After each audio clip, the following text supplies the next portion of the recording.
반갑습니다. 인터넷 해킹 보안 및 실습 실전편 JWT 토큰 파이널 챌린지 시간 가져보도록 하겠습니다. 저희가 저번 시간에는 리프레싱 토큰을 이용해서 이 리프레싱 토큰이 어떤 부분이 취약한지, 그리고 이 취약점을 이용해서 어떻게 공격을 하고 상대의 이제 인증된 정보를 조작할 수 있는지에 대한 간단한 예제를 통해서 확인하는 시간을 가졌습니다. 자, 그럼 이번에는 지금까지 이제 JWT 토큰 수업 시간에 배운 내용을 바탕으로 실전 문제를 하나 진행하는 시간을 가져보도록 하겠습니다.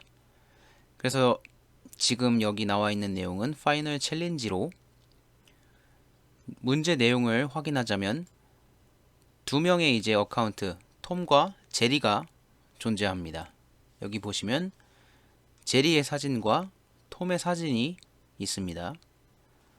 제리는 톰의 트위터 지금 현재 있는 계정을 지우고 싶어 해요.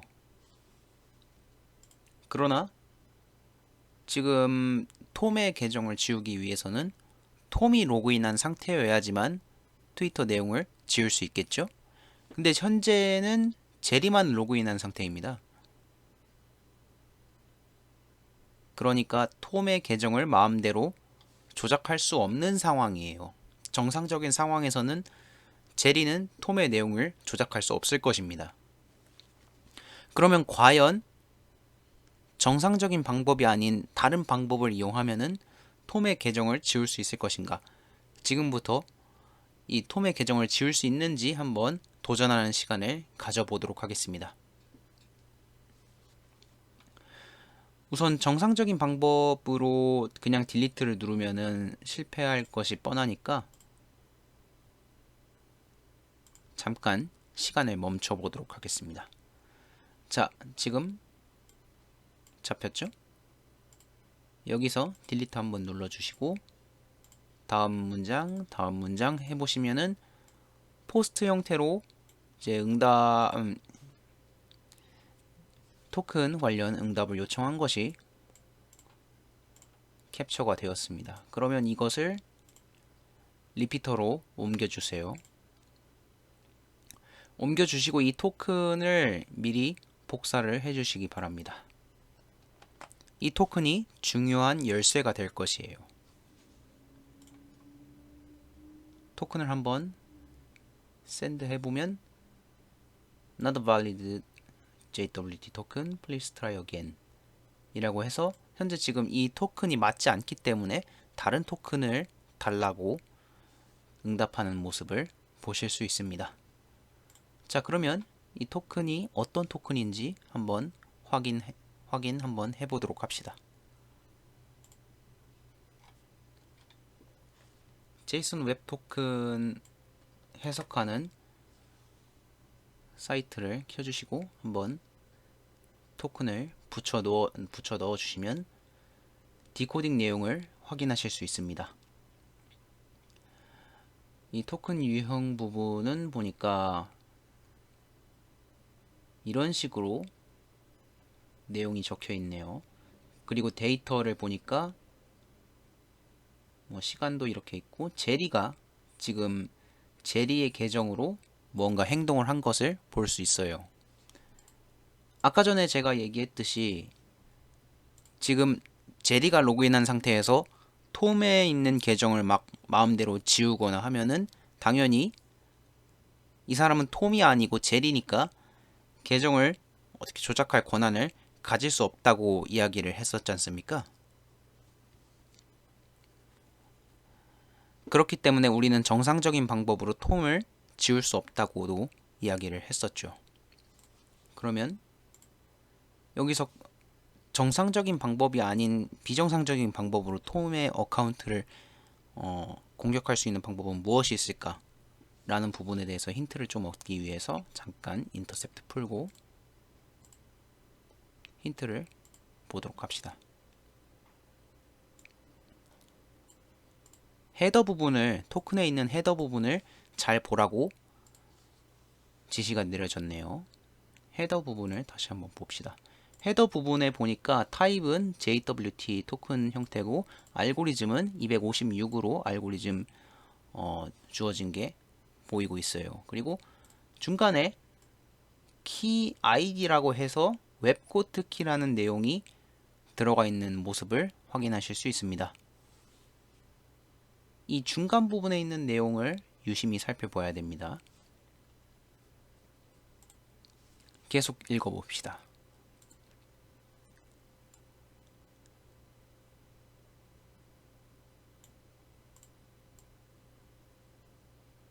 이 JWS라는 이제 토큰을 보호하기 위해서 만들어진 이 부분에 이 키 아이디라는 부분이 인증 절차를 거쳐서 이 부분을 통해서 이제 JWS에서 이제 서로 인증을 하는 모습을 보실 수 있어요.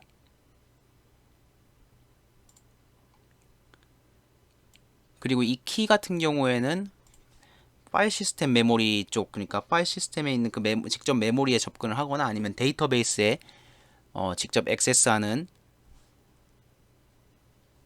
액세스가 아니라 여기 그쪽에 위치하고 있다는 내용을 담고 있네요. 그리고 이 키는 기본적으로 데이터베이스에 저장되어서 이제 토큰을 확인할 때 다시 로드돼서 매칭이 되는지 확인하는 그런 역할을 맡고 있다고 합니다. 방금 전에 이제 파일 시스템 말고 데이터베이스 관련해서 이야기를 했었지 않습니까? 그래서 이제 using SQL injection, you might be able to manipulate the key to something you know and create a new token 이라고 해서, 그러면은 이제 데이터베이스에 아까 전에 저장을 한다고 했었잖아요.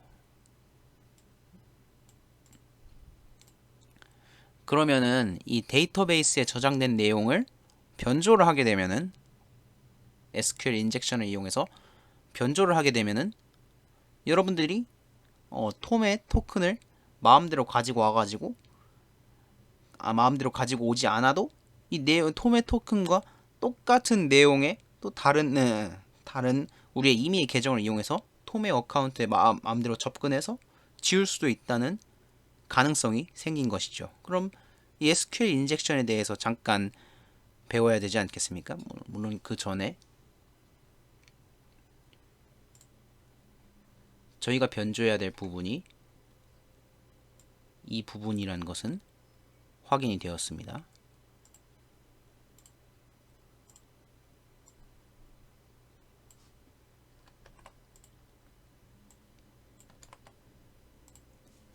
자, 그리고 이 SQL 인젝션을 하기 위해서 잠깐 코드를 확인해 보도록 할게요. 지금 여기 GitHub 주소에 나와 있는 내용은 실제 이 JWT 엔드포인트 관련해서 이제 웹포트 내에 있는 소스 코드를 풀어놓은 화면입니다. 그래서 이런 부분은 다 넘어가시고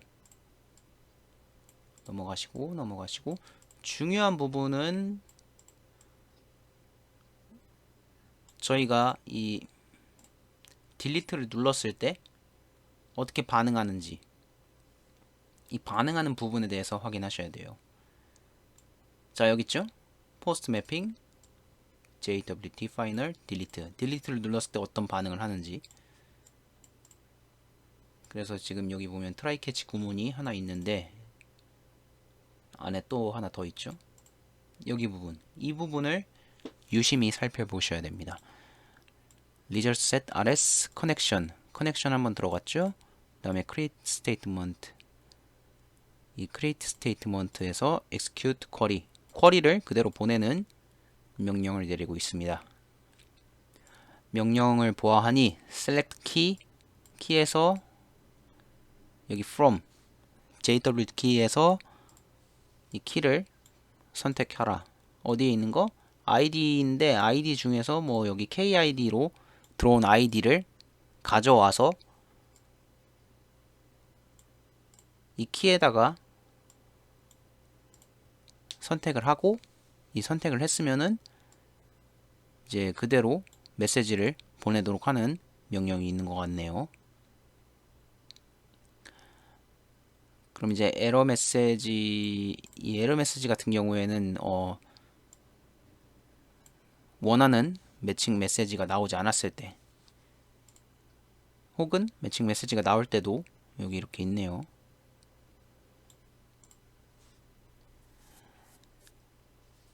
유저네임, 그러니까 유저네임에 있는 내용이 톰이다 라고 한다면은 여기 정상적으로 빌드가 되게 나오고 있고요.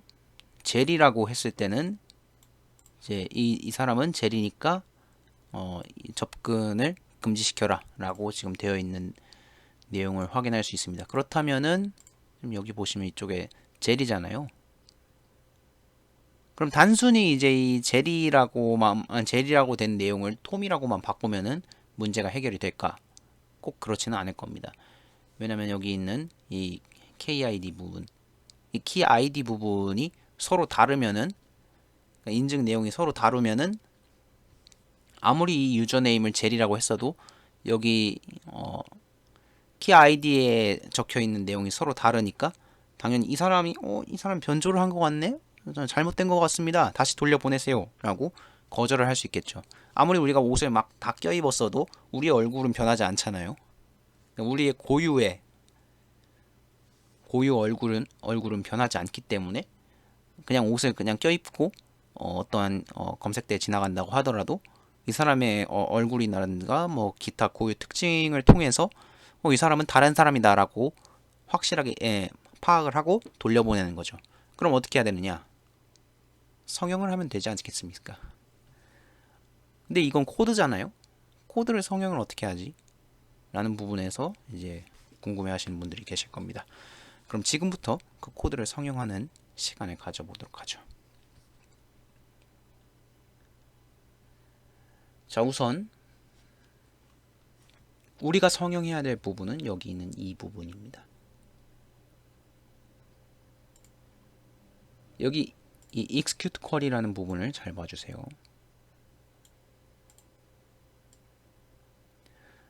id 한 다음에 여기 이제 끝부분에 이게 홑 따옴표라고 해가지고 따옴표 하나가, 작은 따옴표 하나가 붙어있는 모습을 확인하실 수 있죠. 여기 끝부분에도 작은 따옴표 하나가 들어가 있습니다. 이건 이제 문자열을 인식하는 부분인데 이 안에 이제 문자열을 넣어가지고 이 문자열에 있는 내용이 그거랑 매칭되면은 여긴 이걸 보내고 아니면 또 이걸 보내고 이렇게 하는 모습을 보실 수 있어요. 근데 여기에 문자열이 들어가는 게 아니라 여기다가 저희가 또다시 이 명령어를 보내도록 하겠습니다. 그래서 지금부터 하는 것이 무엇이냐? 바로 SQL 인젝션입니다. 자, SQL 인젝션에 대해서 아까 전에 설명하기로 했었죠? SQL 인젝션은 간단하게 이야기해서 어디 적을 만한 데가 있나?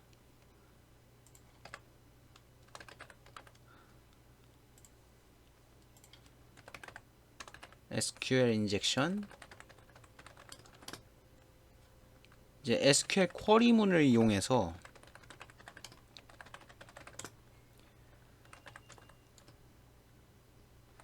사이트라든가 뭐 아님 어쨌든 데이터베이스가 존재하는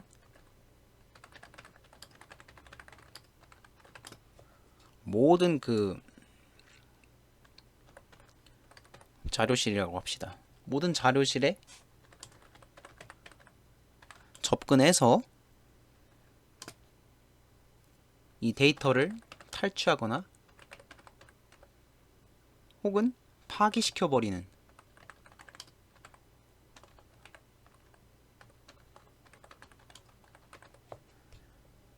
그러니까 이제 SQL이라는 쿼리문 데이터베이스 그러니까 관계형 데이터베이스에서는 이제 SQL 쿼리문을 이용해서 서로 질의하고 응답하는 그런 형태로 프로그래밍을 진행해요. 이 부분은 이제 프로그래머블이라고 하기에는 좀 그렇고 이제 서로 이제 응답하고 요청하고 응답하는 간단한 이제 의사소통문이라고 보시면 되겠습니다. 그래서 이제 이 쿼리문을 이용해서 상대 사이트라든지 데이터베이스가 존재하는 대부분의 사이트 자료가 보관되어 있는 장소에서 이 쿼리문을 그대로 삽입해서 강제로 삽입한 다음에 이 데이터가 응답을 할 거 아닙니까? 그럼 응답을 하게 되면은 이 응답된 데이터를 바탕으로 계정을 조작하거나 데이터를 탈취하거나 데이터를 파기시키는 그런 무시무시한 일까지 벌일 수 있는 아주 위험한 그리고 또 기초적인 해킹 기술이라고 얘기할 수 있겠습니다. 이 SQL 인젝션을 잘 방어하지 못하면은 순식간에 여러분들이 원하는 게임 서비스가 날아갈 수도 있고요.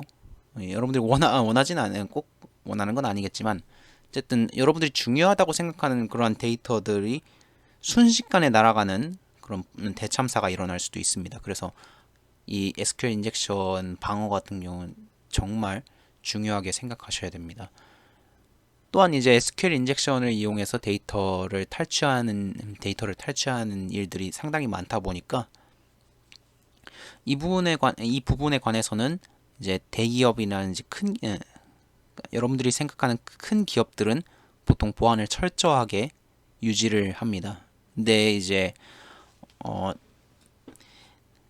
데이터라든지 서비스를 진행할 때 어느 정도 이제 보안에만 너무 신경 쓰면은 인터넷 속도라든지 프로그램이 동작하는 속도가 느려질 수 있거든요. 그래서 이런 부분에 대해서는 약간 이제 느슨하게 풀어주는 일들을 진행을 해요. 다만 이제 이 보안이랑 이 여러분들이 사용하는 이제 편의성은 서로 양립할 수 없기 때문에 이 사이에서 발생하는 보안 취약점들 그리고 여러분들이 발견하지 못했던 미지의 보안 취약점들을 이용해서 회사가 공격당하면은 이 SQL 인젝션에서도 여러 가지 취약점들이 있을 수 있으니까 미처 발견하지 못했던 취약점들을 이용해서 여러분들이 데이터가 탈취당하거나 뭐 그런 상황이 발생할 수도 있습니다. 한 가지 예시로 이제 최근에 우리나라의 대기업 삼성의 보안 코드가 유출된 사건이 있었죠. 물론 이제 보안 코드가 유출됐다고 해서 그 코드를 그대로 바로 쓸 수 있는 것은 아니고 코드에 접근할 수 있는 권한이 있어야 되는데 아직 그 권한까지 탈취된 것은 아니라고 보고 있기 때문에 국가에서도 이 부분에 대해서는 아직 중요한 국가 기밀이 유출된 것은 아니다라고 선을 긋긴 했는데 어쨌든 이제 대기업 입장에서는 상당히 굴욕적인 일이 아닐 수 없겠고요. 또 이제 이 내용을 오픈 소스로 다 공개를 했다 보니까 언제 어떠한 목적을 가진 집단 지성에 의해 이 내용이 세상에 완전히 해독된 내용을 풀릴지 알 수 없는 일이기도 합니다. 보통 이제 이런 내용들은 보안을 위해서 설명 같은 것들을 다 빼버리거나 알기 어렵게 하거나 하는 경우가 되게 많거든요. 근데 이제 뭐 여러 사람들이 모여가지고 이 내용을 해독하고 뭐 분석하다 보면은 삼성의 중요한 그런 고유 노하우들이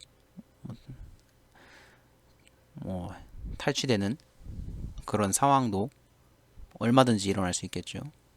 그래서 이런 상황은 결코 삼성 입장에서도 결코 달갑지 않을 거예요. 이런 문제에 대비하기 위해서는 보안업계에 계신 분들이 항상 예의주시하고 뭐 맨날 예의주시하고 있어도 제로데이 공격 같은 것들 받으면은 되게 골치 아프니까 이 분야에 계신 분들이 상당히 고통스러워 하신다는 걸 알 수 있을 겁니다. 대우가 어떻고 자시고 가장 중요한 게 이런 문제가 발생하면 정말 머리가 아파와요. 아무튼 좀 내용이 길었고요. 이 SQL 인젝션도 그러한 데이터 탈취 기술 중 하나이기 때문에 걸리면 상당히 골치 아프다 라는 점만 알아두시면 되겠습니다. 물론 이제 여러분들이 이제 그냥 탈취만 하는 거면 상관이 없는데 탈취하고 걸리는 문제가 있지 않습니까? 항상 중요한 건 자기의 흔적을 남기면 안 돼요. 흔적을 남기면 큰일 납니다. 그래서 어쨌든 이번에 SQL 인젝션을 이용해서 여기 있는 내용을 한번 탈취해 보도록 하죠.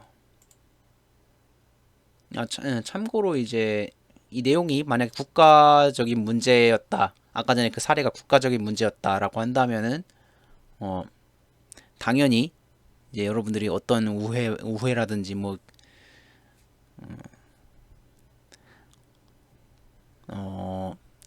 흔적을 지우는 행동을 하더라도 국가에 이제는 다른 국가랑 타국이라든지 이런 데다 수사 협력 같은 것들을 요청해서 여러분들 흔적을 찾을 수도 있어요. 그러니까 섣불리 공격한다는 생각은 웬만하면 접어두시는 게 좋습니다.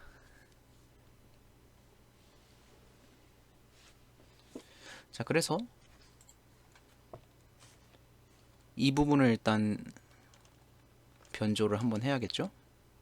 참고로 이제 국내에서 또 이제 삼성 같은 대기업 말고 일반 게임 업계에서도 그런 사례가 한번 제가 오프라인 강의 때 한번 언급한 적이 있었는데 거기서도 언급했었는데 SQL 인젝션이었어요. 그쪽도.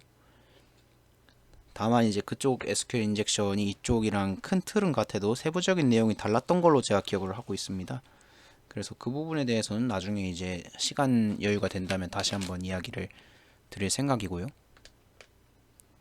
아무튼 그쪽도 이제 막 해킹을 한다고 난동을 부렸다가 회사에 법적 고발 조치를 당한 걸로 기억을 하는데 당했는지 안 당했는지는 잘 모르겠습니다만 어쨌든 좀 된통 혼난 걸로 기억을 하고 있어요. 여러분들도 이렇게 함부로 뭘 하다가 경찰 특공대가 출동하는 일이 없기를 바라겠습니다. 자, 아무튼 그런 일까지 벌어지지는 않겠지만 아무튼 안 하는 게 좋겠죠. 시작합시다. 자, 우선 아까 전에 여기 보시면은 이 문자열을 인식하는 부분이 있었잖아요. 이 부분을 일단 잠깐 없애줘야 됩니다. 없애기 위해서 더미 문자열을 하나 놔도 되고요. 예를 들어서 뭐 어떤 내용이 좋을까? 맘대로 입력할 수 있어요. 뭐 1, 2, 3, 4, 5도 되고 뭐 A, B, C, D도 다 되고 아무거나 입력해도 되는데 뭐 여러분들이 탈취하기 쉬운 뭐 그런 것들을 입력해도 되겠죠. 저는 이제 G36을 입력할게요. G36. 자, 아무튼 입력하신 다음에 여기에 이제 아까 전에 제가 얘기했던 대로 헛다운표 하나 붙여 놓습니다. 그러면 원래 이제 여기에 헛다운표가 붙어야 되는데 여기에 붙어 가지고 여기를 문자열로 인식을 해야 되는데 이 중간에 헛다운표가 붙어 버리니까 이 G36까지만 인식하고 그대로 끊어 버려요. 그런 트릭이 발생합니다. 그 다음에 유니온. 자, 지금부터 여러분들이 하시는 SQL 인젝션은 간단하게 얘기해서 유니온 SQL 인젝션이라고 부릅니다.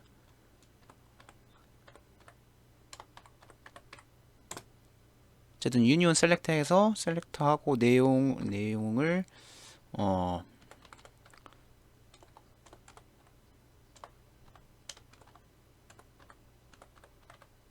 스프링필드 라고 하시고요.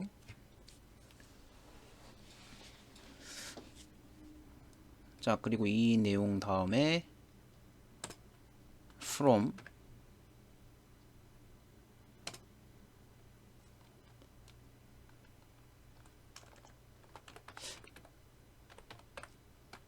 대문자로 쓰는 게 낫겠네요. SQL 쿼리문 인식을 위해서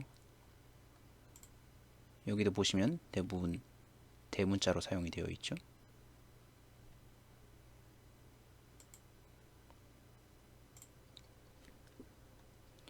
그리고 마지막에 information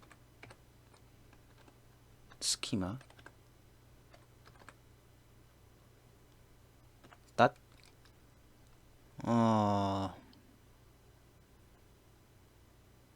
여기서 인포메이션 스키마 다음에 시스템 유저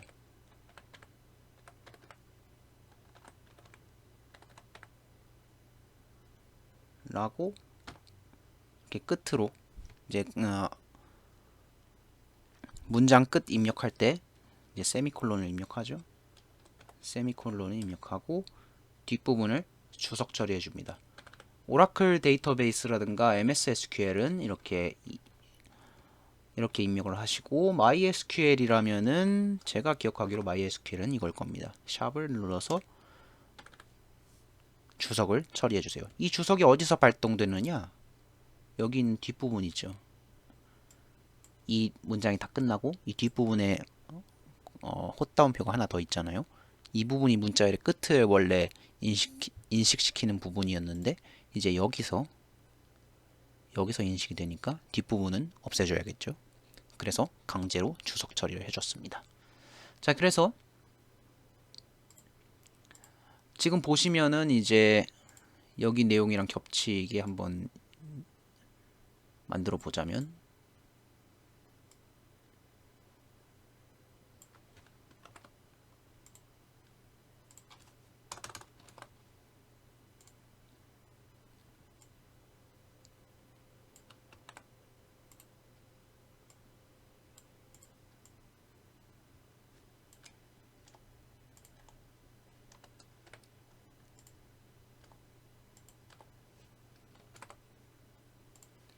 자, 이런 문장이 완성이 되어 있을 겁니다. Select key from JWT keys에서 where ID G36이라는 더미 아이디를 하나 생성했어요. 이 아이디는 아마 인식되지 않을 겁니다. 그래서 이 부분을 지워도 상관은 없어요. 그냥 심심해서 입력을 했습니다. 그리고 이 내용이 끝나면은 이제 두 번째 쿼리문을 발동시켜요. 얘는 합집합이라고 생각하시면 되고 두 가지 쿼리를 합해서 결과를 내보내 준다고 보시면 됩니다. 셀렉트 했는데 지금 보시면 완전히 더미 이름을 하나 생성을 했네요. 키 이름 중에서 이 내용을 하나 새로 만들어 놓은 겁니다. 스프링필드라는 새로운 키를 하나 만들었어요. 어디다 집어넣을 것이냐? 인포메이션 스키마에서 시스템 유저스. 인포메이션 스키마는 이제 메타데이터라고 해서 우리가 데이터베이스를 만들었을 때 컬럼이라든지 뭐 스키마 안에 있는 컬럼이라든지 뭐 각종 데이터들을 이제 다 모아둔 그런 메타데이터 스키마가 있어요. 그 스키마를 이제 인포메이션 스키마라고 하고 얘는 이제 웬만하면 맘대로 호출하면 좀 곤란한 친구이죠. 그 안에 있는 내용 중에 유저 현재 시스템 유저가 몇 명이 있느냐, 어떤 내용들이 있느냐에 대한 내용들을 담아둔 게 시스템 유저즈라고 하시면 되겠습니다. 그래서 이건 말 그대로 이제 권한은 접근 권한이 상당히 높은 데에서만 쓸 수 있는 관리자 권한급의 이제 내용과도 되게 같은 부분이에요. 그러니까 얘를 막 함부로 접근시키면 좀 곤란하긴 하겠죠. 그리고 이 부분에서 여기서 딱 문장이 끝나고 이 부분은 주석 처리를 시키는 것을 확인하실 수 있습니다. 자, 그리고 이제 서명을 해줘야 되니까 여기 서명 부분에 똑같은 내용을 입력을 해줘야겠죠. 자, 그래서 토큰이 하나 완성이 되었습니다. 이 토큰을 그대로 한번 리피터에 놓고 보내볼까요? 마찬가지로 똑같은 문제가 발생합니다. 왜 이런 문제가 발생하느냐? 여기 내용을 한번 보시면은 여기에 답을 얻을 수 있습니다. 리턴 텍스트 코드를 베이스 64로 디코드를 해라. 그러니까 즉슨 이 내용은 한번 디코드 된 채, 그러니까 한번 인코딩 된 상태에서 디코드를 강제로 시킨 다음에 이제 이 내용이 무엇인지 확인을 하는 그런 검증 작업을 거치는 것을 알 수 있어요. 그러면 우선 얘부터 바꿔줘야겠죠? 아, 참, 깜빡하고 얘기를 안 했는데 여기 부분도 바꿔주셔야 됩니다. 여기 부분 어떻게 바꿔야 되느냐? F급 변환기를 쓰는 거죠. 뭐 여기서 쓰셔도 되고 여기 아래 쓰셔도 되고, 아무튼 저희가 내용을 13일로 바꿔서 타임스탬프 가지고 와 줍시다. 그래서 이제 끝나는 날짜를 조금 더 늘려놨어요. 그리고 여기 있는 부분도 톰으로 바꿔줘야겠죠. 겸사겸사 여기도 톰으로 해줍시다.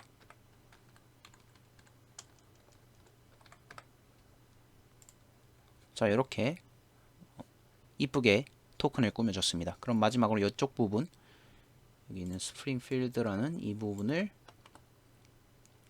복사해서 인코드 해줘야겠죠. 자, 그럼 자, 베이스 64로 인코드를 했을 겁니다. 그러면 이 부분을 붙여 넣어주세요. 지우고요. 그리고 이 상태에서 다시 한번 복사해 주시고 리피터를 이용해서 토큰을 보내줍니다. 자, 그러면 이 문제가 잠깐 발생을 했는데 어디 부분이 틀렸는지 한번 확인해 보죠. 예, 문제를 다시 확인하고 왔습니다. 큰 문제는 아니었고 이 문제 요거를 다시 껴주면 되겠습니다. 자, 그래서 지금 샌드 한 거 보시면은 Congratulations, you have successfully completed the assignment 라고 해서 과제를 완료했다고 내용을 확인하실 수 있죠. 자, 그럼 인터셉트 다시 온 하시고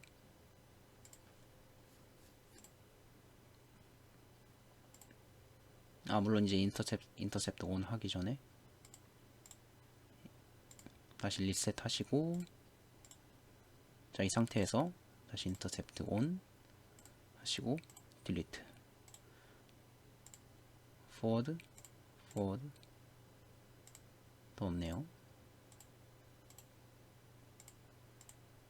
예, 여기서 아까 전에 얘기했던 이 내용을 붙여 넣으시고 다시 forward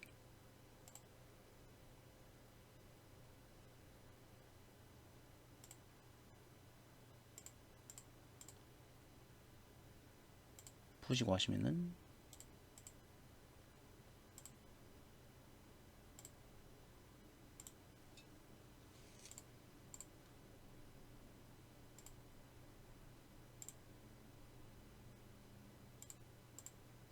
없죠? 딜리트 하고 여기서 이제 이 내용을 복사하시고 넣으신 다음에 여기서 이제 forward 하시면은 이제 제대로 나왔습니다. 아까 전에 여기 이제 리피터 내용을 복사 붙여넣기 다시 해야 되는데 이걸 실수했네요. 자, 그래서 문제가 해결된 것을 확인하실 수 있습니다.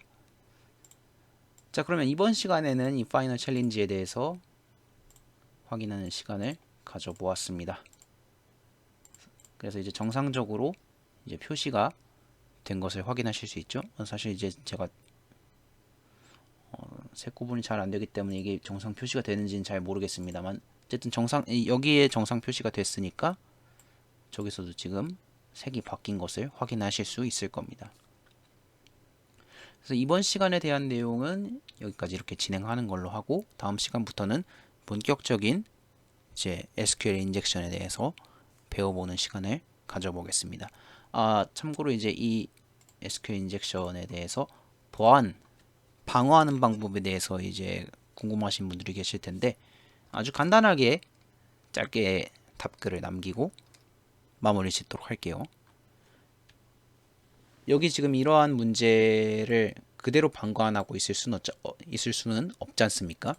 그래서 보안 전문가들이 생각해낸 방법은 이스케이핑 문자를 쓰는 겁니다. 그래서 이제 슬래시 같은 것들을 이용해서 이 다운표가 아니라 그냥 다운표라는 문자로 인식시켜 버려서 쿼리를 추가로 늘릴 수 없게끔 이제 강제로 이제 다운표를 막아버리는 그런 방법들을 쓰는 것이죠. 뭐 그런 식으로 해가지고 이제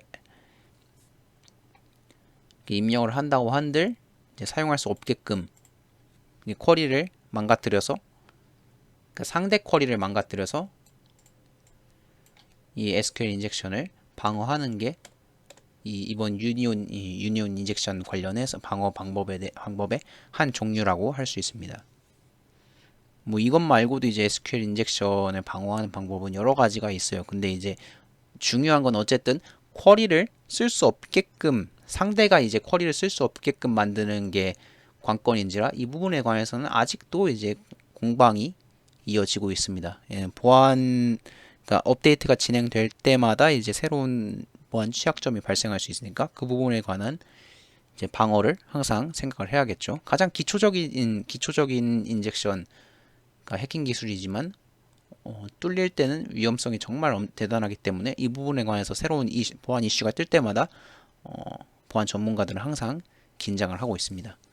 아무튼 이번 내용은 여기까지고, 다음 시간엔 SQL 인젝션과 XSS 공격, 여기 크로스 사이트 스크립팅 관련 공격에 대한 내용을 배워보는 시간을 가져보겠습니다.